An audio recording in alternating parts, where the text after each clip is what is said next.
Hello, আসসালামু আলাইকুম চাচা, কেমন আছেন? ওয়ালাইকুম আসসালাম। আপু কেমন আছো? তোমরা তো এখন আর আঙ্কেলের ভুলে গেছো, অনেক বড় নেতা হয়ে গেছো তোমরা এখন। না না, কি কোন এগুলা চাচা, আপনার ঘরে ভুলি কেমনে? কি অবস্থা, বাড়ির সবাই কি না অবস্থা, বাবা, কি তুমি কেমন আছে বুঝো না সবাই? না, তোমরা অনেক কাজ বাজ করো, তোমরা বহুত জিনিস নিয়ে ব্যস্ত, দেশের জন্য তো তোমরাই কিছু করতে আসো। এখন এই সময় আমাকে মনে না থাকলেও আমাকে মনে অতটা কষ্ট হইবে না বাবা, বুঝছো? তা তোমরা কি বিল কি আসো আসো সবাই ভালো? হ্যাঁ চাচা, আছি আপনার কত আর কি, এই দেখেনি তো, মানে সবকিছু নিয়ে আর কি ব্যস্ত, রাজনীতি এটা ওইটা, এত এত মানুষের এত কষ্ট দুঃখ সবই তো আসলে আমাদের কাছেই আসে। তো এই কারণে আর কি একটু ব্যস্তই তোমার থাকতে আব্বু হয়। আম্মু কেমন আছে? আলহামদুলিল্লাহ। তাদের শরীর টরীর কেমন? তারা আছে, ভালো আছে, আপনার কত ভালো আছে। ওই যে ভাইয়ের এই যে বাম হাঁটুতে ব্যথাটা ছিল, ওটা কি আছে এখন না নাকি পরে ডাক্তার টাক্তার না দেখাইছিল? না, ওইটা এখন একটু কমছে আগের চেয়ে, পুরোটা ভালো হয়নি, বাট ভালো আছে আর কি এমনিতে। আচ্ছা বাবা, তোমার লাগে তো একটু আমার, তোমার আশপাশে কেউ আছে একটু তোমার লাগে একটু গোপনে একটু, খুবই প্রাইভেট একটা বিষয় আর কি, কথাটা কিন্তু চাচা বাতিজের মধ্যেই রাখা লাগবে, বুঝলো? আচ্ছা, না আমার এখানে কেউ নেই, আমি তো আমার রুমে কাজ করতেছি, আমার অফিসে। তো কি ব্যাপারে বলেন তো? কি ব্যাপারে? কথাটা কিন্তু বাবা এই চাচা বাতিজের মধ্যেই যেন থাকে, বুঝলো? না না না না, ওইটা ওইটা চাচা, আপনি ওইটুকু তো বিশ্বাস করতে পারেন। বলেন বলেন। অবশ্যই, তুমি আমার সন্তানের মতো। আচ্ছা, তোমার কি ওই যে সমেদের মনে আছে? সৌমেদ রে, হ্যাঁ মনে আছে তো চাচা, মনে থাকবে না কেন? মনে আছে, কারণ আমরা তো এক লগেই সমেদের পড়ছি লাগে না। কি হ্যাঁ। সমেদের লাগে কি ঘটনা ঘটছিল? হ্যাঁ, তো তোমার মনে আছে মনে হয়। হ্যাঁ ওইটা তো চাচা, ওই তো মানে ঝামেলাটা তো হয়ে গেল, এক লগেই পড়ছি, এক লগেই বড় হইছি না আমরা।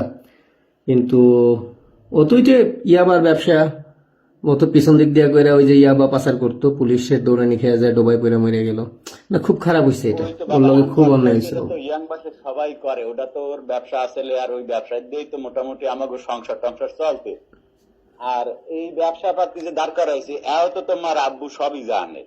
তোমার আব্বু না যদি ওই সময় হেল্প না করতে, তাহলে তো ওই এলাকায় এই ব্যবসা করতেই পারতে না, না, আমার বুঝছো? বাবা তো ধরেন যে এলাকায় সবারই যতটুকু পারতো উপকার করতো, হেল্প করতো, আপনার গড় দিকেও যতটা পারছে সাহায্যের হাত বাড়াইছে, ওর ব্যবসা দাঁড় করানোর জন্য যা যা করতেছে আব্বা করছে।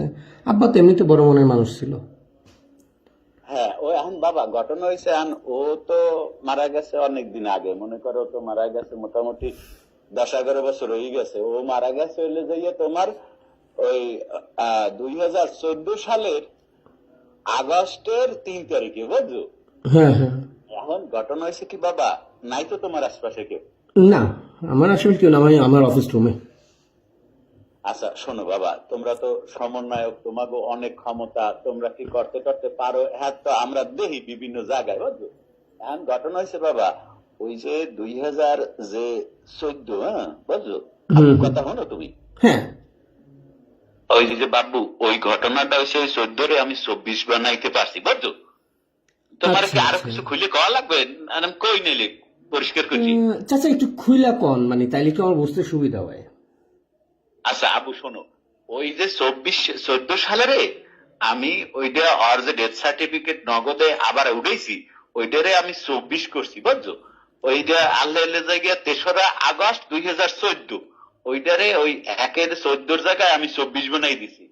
আচ্ছা এখন তো আচ্ছা। ও তো তোমাকে বন্ধু বান্ধব, তোমরা সবই একসাথে কইছো, খাইছো টাইছো, ট্রেন মেরেন একসাথে চালাইছো, জানি তো সবাই। আমার ঘরের মধ্যে দুয়ার আটকাই দিয়ে তোমরা কি হরতা, আমি গন্ধ পাইতাম, কিছু কইতাম না, কারণ তুমি আমি সমেতের মধ্যে আর তোমার মধ্যে কোনো সময় কিন্তু আব্বু পার্থক্য করিনি, বুঝছো? হুম এখন হুম ঘটনা হয়েছে ওই যে জুলাই শহীদ, বোঝো না? ও ও মনে করো তুমি যদি এখন আরে কোনোভাবে ওই সার্টিফিকেটটা, ডেথ সার্টিফিকেটটা দিয়ে, হুম। আর যদি কোনো বিলে তুমি জুলাই শহীদ কি তোমার দ্বারা বানানো সম্ভব না? আমার তো মনে হয় তোমার যে পাওয়ারটা আর দেখি, তুমি তো মনে হয় পারবা আব্বু। দেখবা একটু চেষ্টা এখন দিয়ে, চাষা, তোমারই তো বন্ধু, তোমারই তো ক্লাস ফেরেন। না না, আমার বন্ধু, ওর ব্যাপারে তো আমার একটা দায়িত্ব আছে। আপনি আমার বাপের সমান, আপনি কইছেন একটা কথা, আমি তো না করতে পারি না, কিন্তু পুরাটা তো আর আমার কথায় চলে না, এটাও তো চাচা বোঝেন। এত বড় একটা মানে সিটি ফাউন্ডেশন, এটা তো ধরেন এখানে অনেক লোক জড়িত আছে, অনেকে মিললে এটা চালাইতে হয়, কোনো সিদ্ধান্ত তো আমি একা নিই না। তো এখন কেমনে কি করি, কিন্তু একটা ব্যবস্থা করা যাইতে পারে, যেহেতু আপনি মানে আপনি আমার খুব কাছের মানুষ। তো সেই ক্ষেত্রে ধরেন আমরা তো ওই যে স্মৃতি ফাউন্ডেশনের, ঠিক আছে, যারা মারা গেছে তারপরে 30 লাখ করে টাকা দিচ্ছি, আর একটা ফ্ল্যাট দিচ্ছি 1350 স্কোয়ার ফিটের। এটা নতুন ঘোষণা হয়েছে, দেখছেন মনে হয় আপনি। তো হ্যাঁ হ্যাঁ তারপরে আপু, আমি দেখছি বাবা, ওই জন্যই তো আমি তোমার আর কি ফোনটা করছি। হ্যাঁ তোমার চাষি প্রত্যেকদিন খালি কয় যে একটু মাসুদের একটু ফোন করো, মাসুদের একটু ফোন করতে। আমি কই যে মাসুদ তো আগের চাইতে অনেক বেশি ভালোই গেছে। তো এই জন্যই বাবা আমি তোমার ফোনটা করলাম, বুঝছো? এখন এই ব্যাপারে চাচা মানে কেমনে কই আপনারে, আপনিও তো আমার খুব কাছের মানুষ, বাপের মতো। আপনার করে দেখতেই তো বড় হয়েছি, আপনার কাছ থেকে রাজনীতি, তারপরে সততা, কিভাবে মানুষ হইতে হইবে, এগুলো তো আপনার কাছ থেকে শিখা আমার। এখন ধরেন এদিকে চা পানের তো একটা খরচ আছে, অন্য যারা আছে তাকে সবাই দিতে হয়, দিয়া টিয়া একটা ব্যবস্থা করতে হয় আর কি। যেমন এর আগে জাগোটা করছি, এখন টার্গেটের বাবা মধ্যে হলো আমি হনো বাবা, আমি তোমাকে, তোমরা ইয়াং বয়সী পোলাপান, আমি তোমাকে কথা বুঝি আব্বু। আমি বুঝি বাবা। তুমি অন্যান্য ক্লায়েন্টের লাগে যে বিলের যে কথা কও, আমার লাগে তো তুমি নিশ্চয়ই আব্বু এইভাবে কথা কবা না। আমি তো তোমার, তুমি তো কইছো আমি তোমার বাপের সমান। একটু বুঝে সুঝে রইয়া সইয়া আর কি তুমি কও। দেখো বাবা, আমি তো আমার কি আছে, কি আমার তো হ্যাবিল কিছু নাই। ওই পোলায় যান ব্যবসা ট্যাবসা করতে, ওই একটা বাড়ি মনে করো যে করছি, ওটা একতলা করিয়া থুই দিছি। অরে ও যে সময় মারা গেছে এই 2014 সালে বাবা, সেই বাড়ি আমার হেবিল রয়েছে আমার বাবা। আচ্ছা আচ্ছা চাচা চাচা আপনি কাইন্দেন না, দাঁড়ান আমি দেখি কি করা যায়।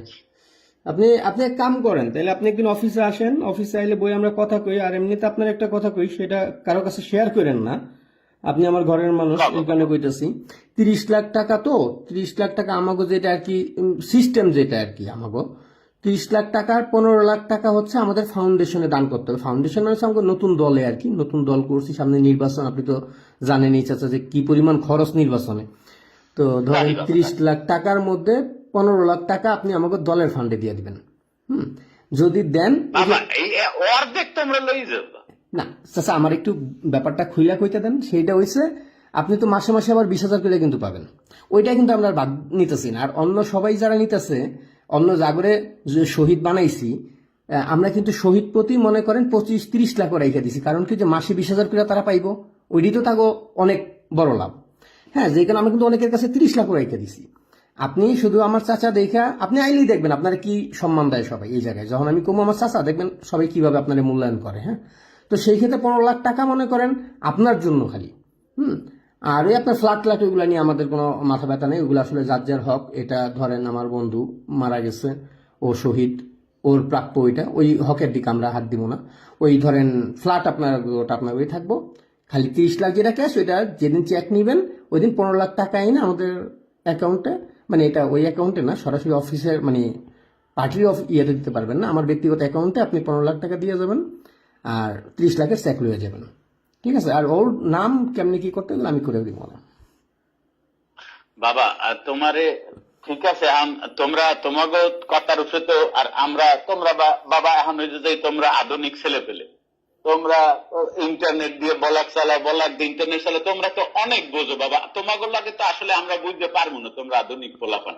ঠিক আছে বাবা, তুমি যে কথাবার্তা কইছো আমি আমার ভালো লাগছে আর কি। তুমি সবই খুললে কইছো, রাখো না আর কিছু নিজের ভিতরে, সবই খুললে কইছো, আমার কথা কিন্তু বাবা তোমার ভালো লাগছে। এখন ঠিক আছে বাবা, তাই আমি অফিসে আইয়েন একদিন, সার্টিফিকেটটা তোমার, চাচা একদিন অফিসে আসেন, আমরা সরাসরি এসে বাধাই দিতে আসি। আর হইলো গিয়া ওই তোমার ইয়া করতে আসি, তোমার আর যা যা লাগবে তুমি ইয়া করো। আরে ইয়া আমার ওই যে মাইয়াটা যেটা কলেজে আছে, দেখা হয়েছে তোমার পরিচয় হয়েছে, না। ভালো নাচে টাচে গান টানও গায়, কিন্তু দেখা করবে আচ্ছা মানে।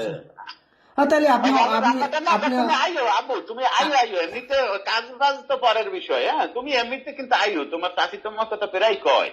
আচ্ছা আচ্ছা, চাই মনে হয়। আর আপনি ইয়ে করে, আপনি তাহলে আমাকে অফিসে আহেন, আমাকে ফাউন্ডেশন অফিসে আহেন, আর আনার সময় তাহলে। আর বাবা তোমার একটা কথা কই, আমি শরম পাইও না আবার, তুমি হঠাৎ করে এত শুদ্ধ ভাষায় কথা হেঁটে খুব সুন্দর করে কথা কইতে আছো। না আচ্ছা আচ্ছা, আসলে আগে এখন তো তো এলাকার কথা কইছো, এখন কালে তুমি রাজনীতি করতে হয়, 10 জনের লাগে চলে খাইতে হয়, কত মিটিং করতে হয়, বিদেশি রাষ্ট্রদূত গুলোকে মিটিং করতে, মানে অনেক বিষয় আছে। তো মানে একটা কোর্স করছি মোটামুটি। মাশাআল্লাহ মাশাআল্লাহ। আব্বু একটা কথা জিজ্ঞেস করি, আব্বু একটা কথা জিজ্ঞেস করি, আব্বু নামাজটা পড়ো তো? হ্যাঁ, ইনশাল্লাহ ইনশাল্লাহ, এটা পড়ি মোটামুটি, 2-1 ওয়াক্ত একটু মিস যায়, কারণ এত ব্যস্ততার মধ্যে থাকতে এত মিটিং টিটিং সবসময় টাইম মিলাতে পারি না। তবে প্রত্যেকদিন অন্তত 3 ওয়াক্ত মোটামুটি হয়ে যায়, 3 ওয়াক্ত কম। আবু আবু 5 ওয়াক্ত নামাজটা পড়ার চেষ্টা করবে। আবু শোনো, নামাজ হইল গিয়া সকল অন্যায়কে তোমার বিনাশ করিয়ে দেবে। তুমি যতই অন্যায় করবা, অপরাধ করবা, নামাজ হইল গিয়ে তোমার মুক্তির একমাত্র পথ। আব্বু নামাজটা পড়ো কিন্তু। না তা আচ্ছা পড়ি, তাহলে আব্বু দোয়া করেন। আজকে রাখি হ্যাঁ আব্বু। আমি একটু রাখি, আমি একটা মিটিং এ যাবো। হ্যাঁ আমি একটা মিটিং এ ঢুকবো, তো রাখি। আপনি অফিসে আছেন চাচা, অফিসে এইসব আলাপ আসলে সরাসরি করাই ভালো। হ্যাঁ আপনি একদিন অফিসে আসেন, আমরা বসে, আর আসার সময় এই ছোট বোনটা নিয়ে আসেন, ওরা অনেকদিন দেখি না তো, দেখ মনে তাইলে আপনি বললেন ঠিক আছে নিয়ে ঠিক আছে, আসেন। অবশ্যই হ্যাঁ সাথে অবশ্যই নিয়ে আব্বু আসেন। আমি নিয়ে আসবো রে। ও ভালো থাকো মাসুদ, ভালো থাকো আব্বু। না ওকে ওকে চাচা, আসসালামু আলাইকুম।